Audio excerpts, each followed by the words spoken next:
Right of survivorship is a tool used in estate planning to protect the intent of a decedent regarding real estate property and other jointly held properties. Here's a quick summary. Right of survivorship definition. The right of survivorship refers to the legal right held by a joint tenant, often a spouse, to claim real or personal property upon the death of a joint holder, usually their spouse. The right of survivorship only applies to property held in joint tenancy or as community property with a right of survivorship. Given that the right of survivorship takes effect automatically upon the death of one of the joint tenants or spouses, the property does not form part of the decedent's estate and is not subject to competing claims by other beneficiaries, heirs, or creditors. As such, it serves as an effective estate planning tool that allows for the transfer of property interests outside of probate. Notably, the right of survivorship is non-transferrable, ensuring that upon the death of the joint tenant, his or her ownership share will be equally distributed to the remaining tenants. What are joint tenants with right of survivorship? As discussed, the right of survivorship only exists where there is a joint tenancy or survivorship community property interest. Joint tenancy refers to the co-ownership of real or personal property, such as a house or money in a joint bank account, by one or more persons, usually unmarried. To create a joint tenancy, the tenants must become equal owners of the property simultaneously and in a similar manner. Joint tenancy can be created by the transfer of property, deed, or will, and co-owners of property can choose at any time to convert their ownership interest to a joint tenancy by amending the property title. The right of survivorship is a key characteristic of joint tenancy because it allows the co-owners to shield their property from the probate process until the last surviving tenant assumes complete ownership and then passes, assuming they haven't made a different change in their title and ownership. A straightforward example of joint tenancy is a married couple that holds the title to their house as joint tenants. Because a joint tenancy and the associated right of survivorship continues to be legally binding as long as one of the tenants is alive, this form of ownership guarantees that the right to their co-owned property will automatically pass to the surviving spouse upon the death of the first spouse. The only thing the surviving spouse has to do in that instance is to assert his or her right of survivorship is to file paperwork, usually with the county recorder's office, to clear title. Should the couple divorce, the joint tenancy and the right of survivorship will generally cease to exist, again depending on state law. What is a right of survivorship deed? A survivorship deed is a document where parties in a joint tenancy set forth the terms by which the transfer of their property will occur upon death. A survivorship deed has to include a grantor and grantee, the person giving and receiving the property. There must be some form of consideration, and it must be notarized. Some states also require that there be a witness to the deed, again depending on state law. A survivorship deed ensures that the grantee, the person receiving the property, assumes complete ownership of the property upon the death of the grantor, the person giving the property, without needing to pass through probate, essentially clarifying the right of survivorship in a legally binding written contract. What is community property with right of survivorship?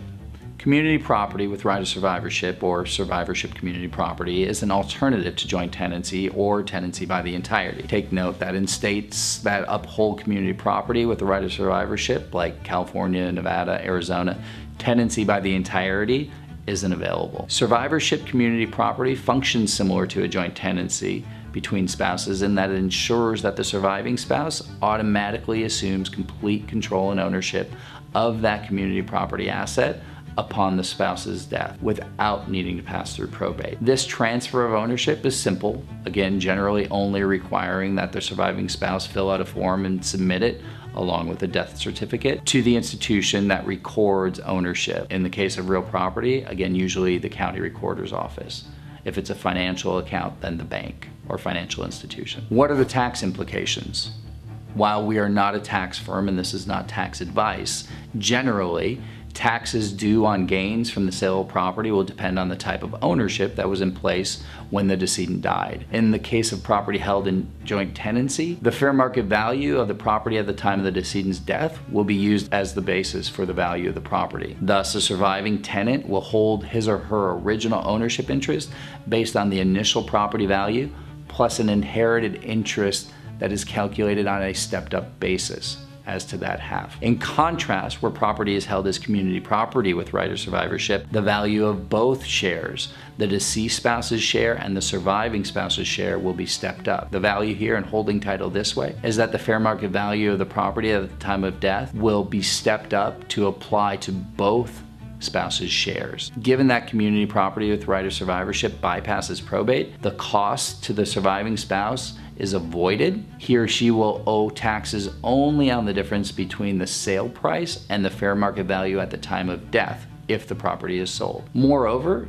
the surviving spouse may also not be liable for any income tax at all if the property is his or her personal residence. Taxes are a very specific issue, and if you have questions about that, you should consult your tax professional. Can the right of survivorship be challenged? Yes. Where it's not accurately set forth or an error exists in the way the documentation was drafted, it may be possible to challenge a right of survivorship, whether on an account or on a piece of real property. Where the documentation is properly drafted, the person challenging the right of survivorship bears the burden of proof. Given that the right of survivorship prevails over wills and other contracts, it might be difficult to challenge. However, a right of survivorship must be clearly stated and precisely stated in the relevant documentation, whether it's a contract, deed, or title. It's also worth noting that in the case of a joint tenancy, if one tenant sells his or her share of the property, the new owner of that interest does not automatically assume the right of survivorship held by the original owner. Instead, the new owner would be classified as a tenant in common.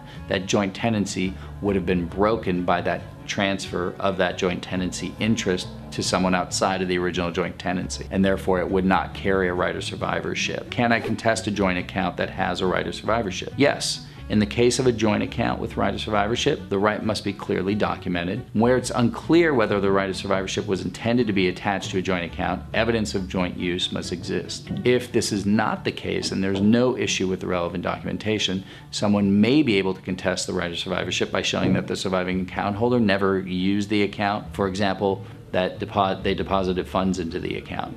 In a case like this, the court may find that the joint account was not in fact a joint tenancy, leaving the funds to be distributed in accordance with the will, or any joint tenancy or right of survivorship can be contested for undue influence, fraud, any of those normal kinds of claims. Right of survivorship versus will. As we talked about earlier, the right of survivorship prevails over last wills and testaments or trusts. This is because the property operates outside of those documents and operates outside of probate, in fact, to be controlled and have that distribution controlled contractually by the deed or by the account contract. So if an asset is a joint tenancy or a community property with right of survivorship asset, it's going to pass outside of probate, outside the will, outside of the trust. When should I contact an estate planning attorney? You should consider an estate planning attorney anytime you need to ensure that your property or estate documentation is prepared exactly as you wish. While clearing title to property transferred via a right of survivorship may be straightforward,